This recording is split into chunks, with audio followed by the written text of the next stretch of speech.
start with 15 minutes of topical questions, and I call Mr. Danny Kinahan. Thank you very much, Principal Deputy Speaker. Would the Deputy First Minister outline the crisis within the office of First and Deputy First Minister, which his party has spoken of in the media? Well, I have been interviewed several times since I came back from the United States, and I have outlined my view that there are quite severe difficulties in relation to the events of recent times, not least the events over the course of the last year, which has seen violence on the streets, perpetrated in the main by elements within Loyalism. And I've been on the public record as saying that it is my view that the activities of elements of the Orange Order, of the PUP and the UVF in North Belfast are indistinguishable. And I certainly think that that represents a real challenge to these institutions. It's not the first time that these institutions have been challenged.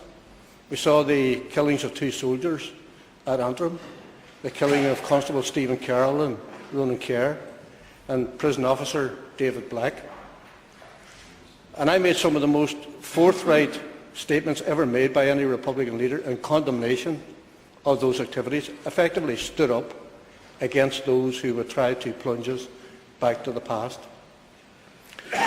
So I do think serious questions have to be asked about the response of Unionist leaders to the activities on the streets, particularly the incident where 56 police officers were injured in a full-scale riot in Belfast city centre.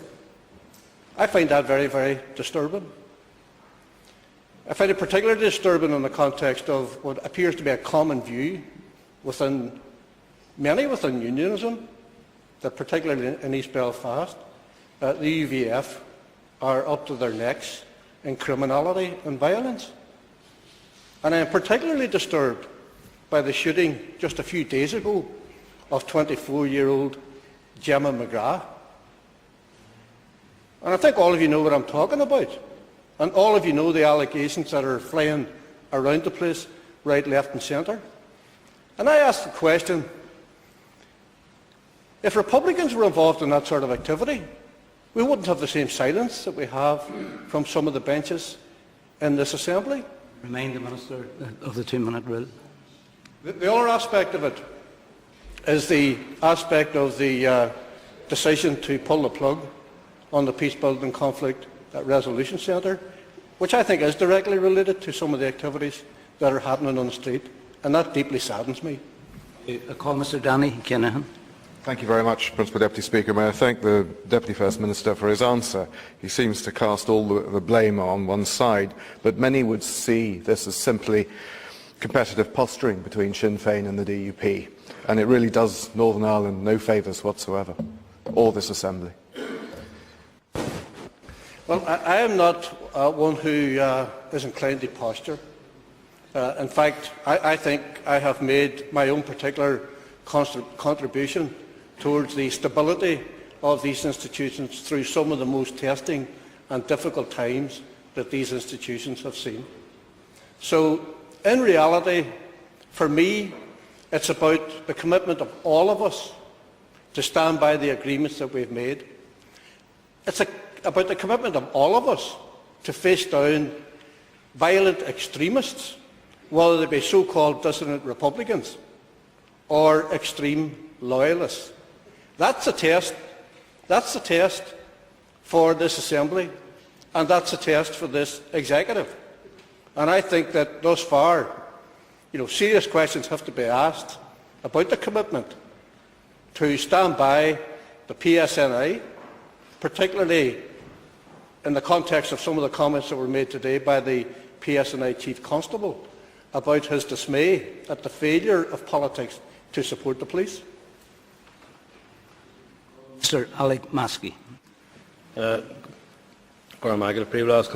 I ask the Deputy First Minister, given the recent withdrawal of support for the Peace Building and Conflict Resolution Centre by the DUP. Can the Deputy First Minister give the Assembly any update on the developments at the Long Kesh site?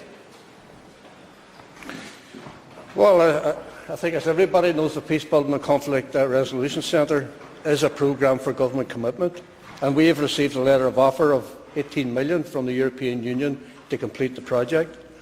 The withdrawal of support from the project by our partners in government is deeply disappointing.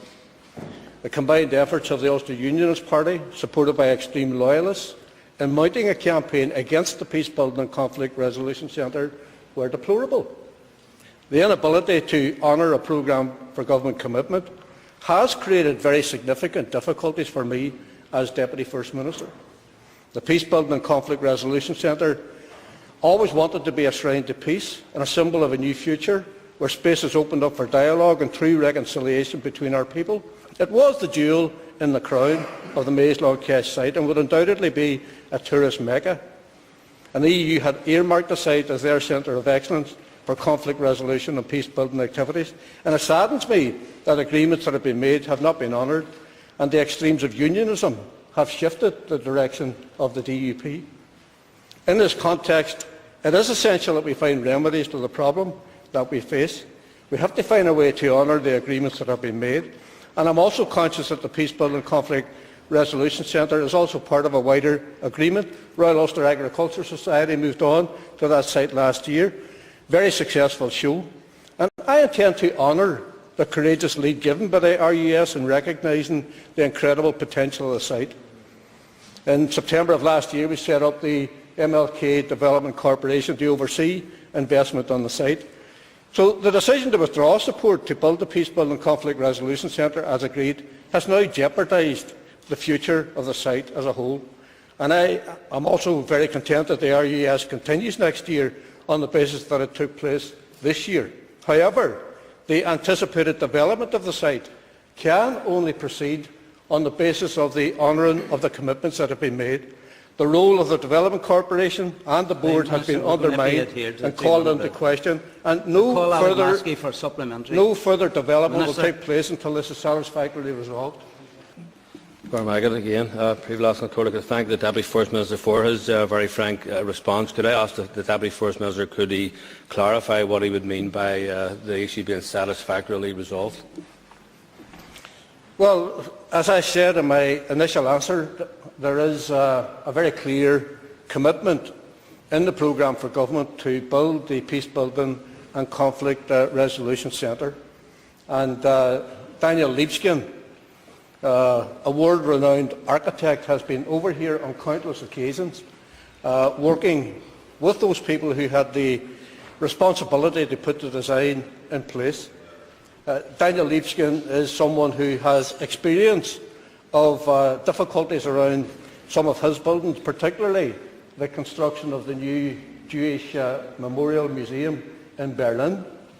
And I think that from my perspective, and recognising the importance of this site strategically for the employment prospects of our people, and also the fact that it represents probably the prime area of potential real estate in the whole of Western Europe, I think there's a huge responsibility on all of us to ensure that the commitments that were made initially are honoured, and that the Peace Building and Conflict Resolution Centre is built on that site for the benefit of all of our people.